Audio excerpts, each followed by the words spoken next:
So I'm Paul Baker from WilkinsonEyre. Hello, good morning.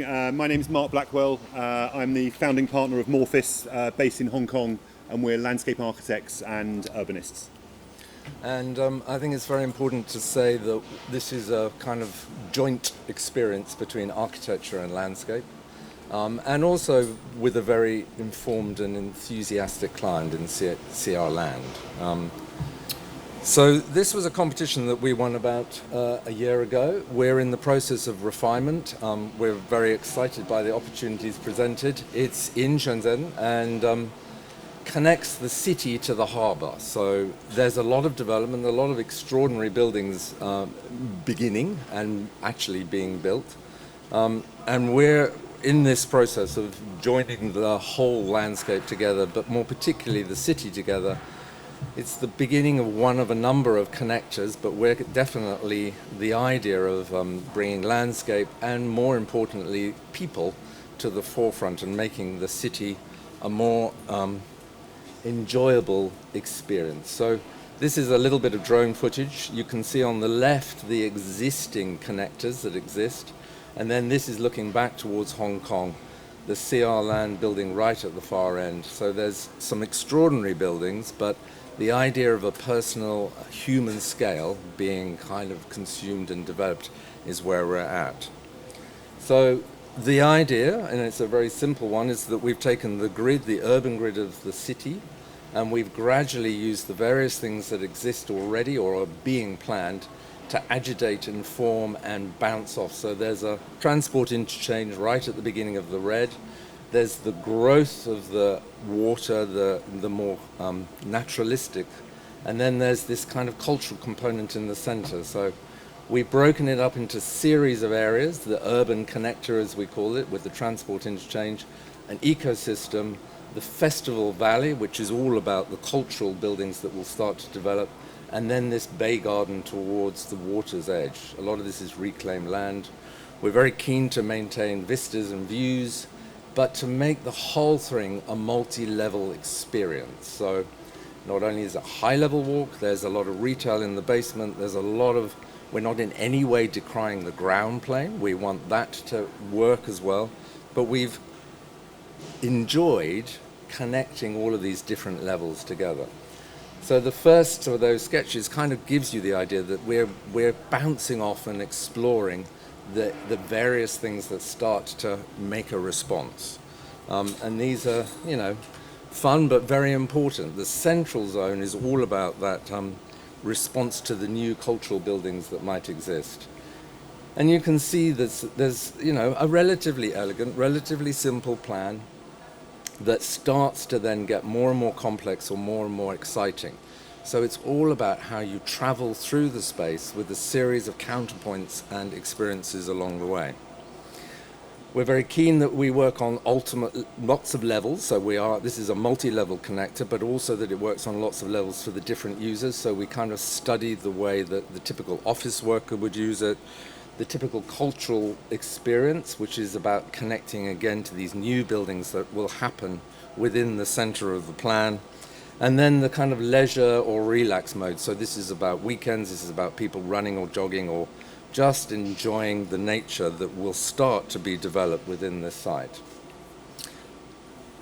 Good, thank you, Paul. And what you can see here is that landscape, or that urbanist sort of master plan that we have. And what we're going to do is just take you on a little bit of a journey from the existing cityscape, which you can see in the northwest corner, and how that elevated connection to the existing streetscape works and how it connects back into this journey that sort of weaves its way through as a framework, as you can see, slightly more linear and tighter around the sort of city interchange area as we move to the central area, becoming a little bit more engaged as we blur those boundaries between the landscape and the architecture. And then as we get down to the bay, where it becomes much more sinuous, much more curvaceous, and much more of a natural response in the context of what we're looking at. So you can see on that northwest corner that we have there, Again, these series of connections that we have, not just in terms of the journey laterally, but also in a north-south direction that we have as well, around the building in the top centre, which is... Where the subway is? So we have the MRT station, which is in here. Okay. We also have a bus station, which is at ground level anyway. So that's really been the driver for this. That's your main, The driver behind what will be, this concept of the interchange that we have, very much around a meeting place, a meet and greet. It's very much the arrival, the gateway as well, as we make that connection. So tell a little bit about size, otherwise I don't have a feeling of scale yet. So you know the plan, we don't know it. That's a good point. Yeah, let me tell you. So ultimately, the length of the overall, just to give you a sense of scale, is around 1 kilometre long. Okay, that we have there. So the space that we have here, as you can see, a series of layered gardens, both horizontally layered, but also the connections as we come through.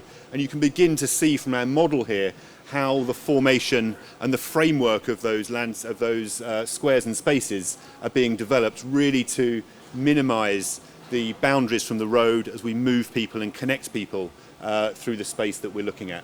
So again, you can begin to see here.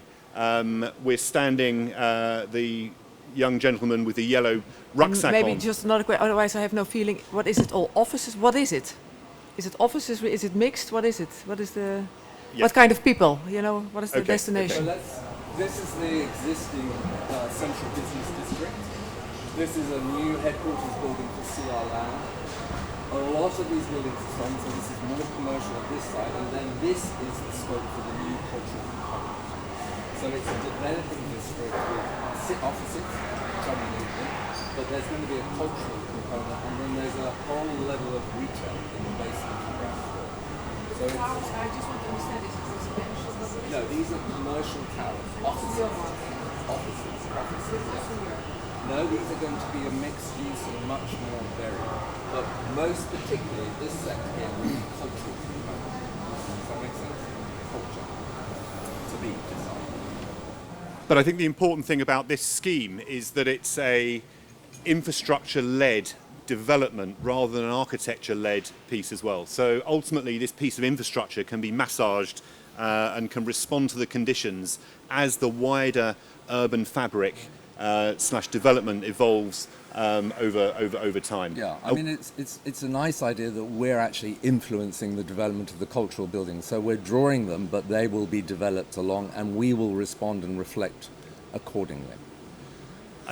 And then we have a series of approaches again where we're sort of pivoting an axis around that elevated walkway around the existing and enhanced canal with sort of pedestrian interfaces that we have there, as well as the introduction of a lot of these more floating wetlands in terms of a wider story of how we're collecting water from the buildings through different systems into that wider sponge city approach that we're looking at.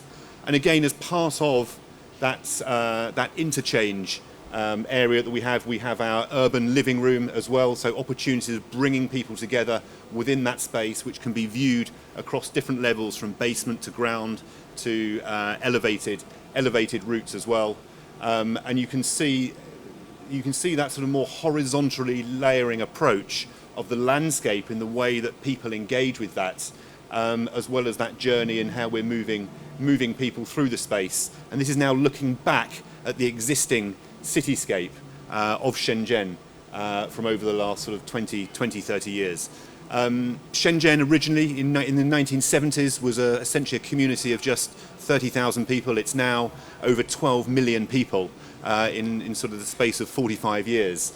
So I think what we're looking at here and working with the government is that extraordinary mechanism of how we can create a more people-focused connection to bring people from the city and connect them through right the way through to the bay.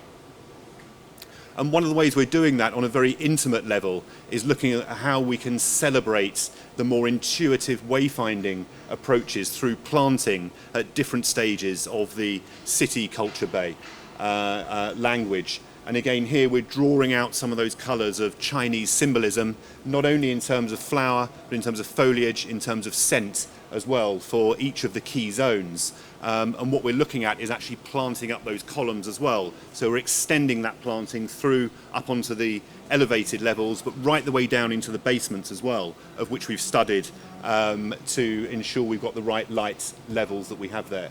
Within the cultural district that we have here as well, you can see again how we're sort of anchoring a space around key street levels, as well as a much more integrated approach to the architecture as a system that works. And you can see on the right hand side how we've sort of lowered some of those areas in what we're doing, and again the context of the bay that we're looking at there. Again, How are you doing on timing? 1 minute. Okay. Yeah, less than 1 minute. Yeah, and then as we come down towards the bay, those more sinuous routes meet back down at a park level in what we're looking at. Amphitheatre areas that we have as well, and contextual responses together with the bay. And I think that probably gives you a bit of an overview on what we're looking at. We can let this run as we continue talk, but to ultimately create that new community jewel within the wider framework of Shenzhen's new and evolving community. Thank you. Okay, thank you.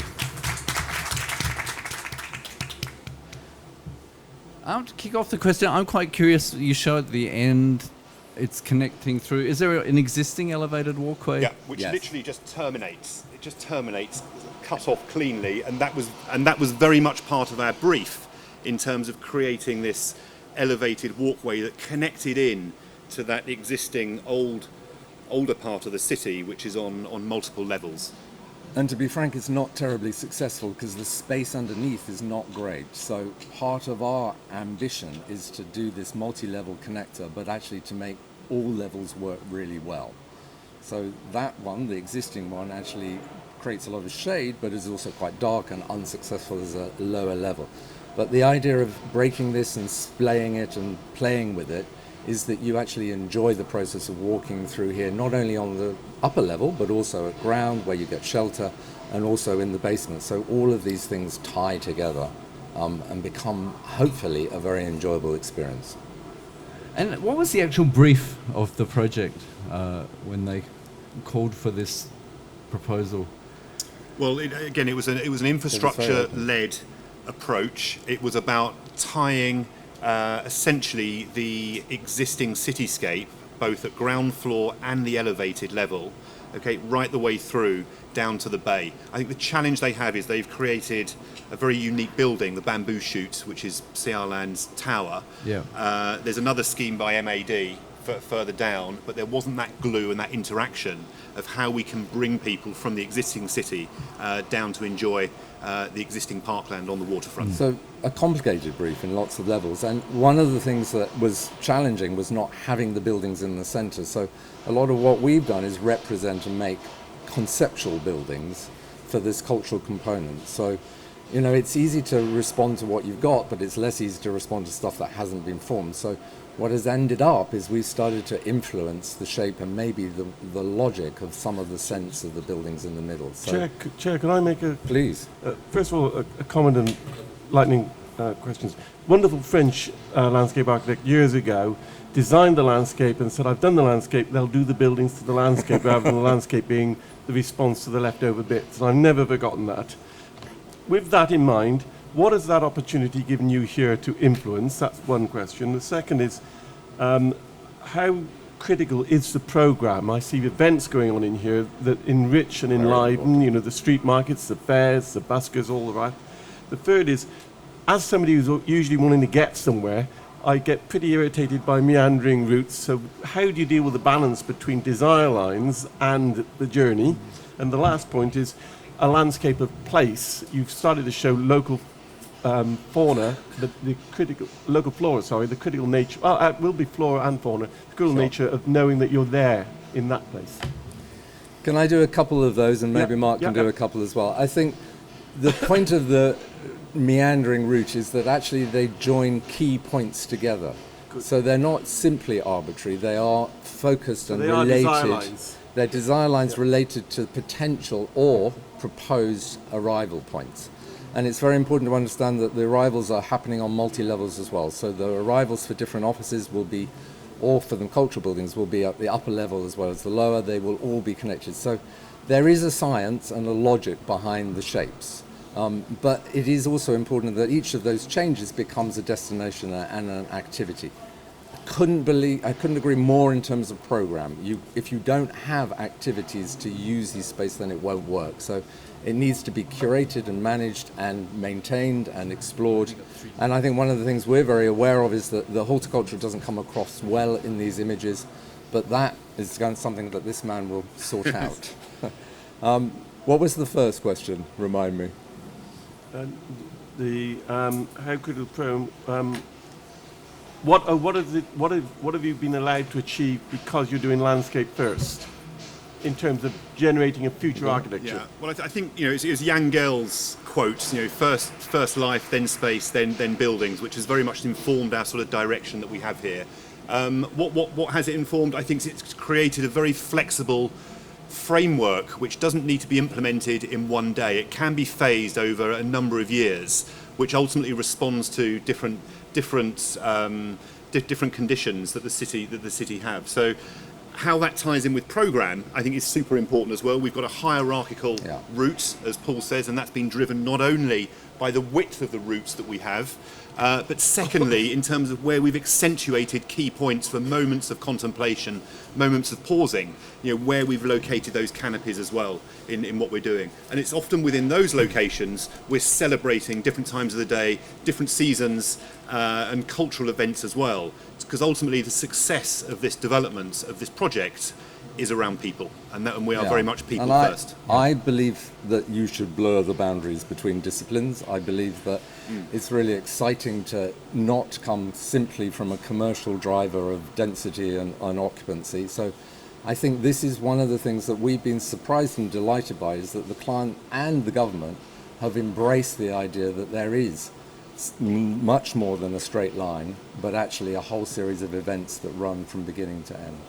Thanks. I think, Francine, we got time for one more question. Yeah, one more question. I happen to know Shenzhen quite well, but it's very much a car city, is my experience, and the MRT is not that good yet. And I was thinking, if you look at your images, I still feel it's a car city, to be honest.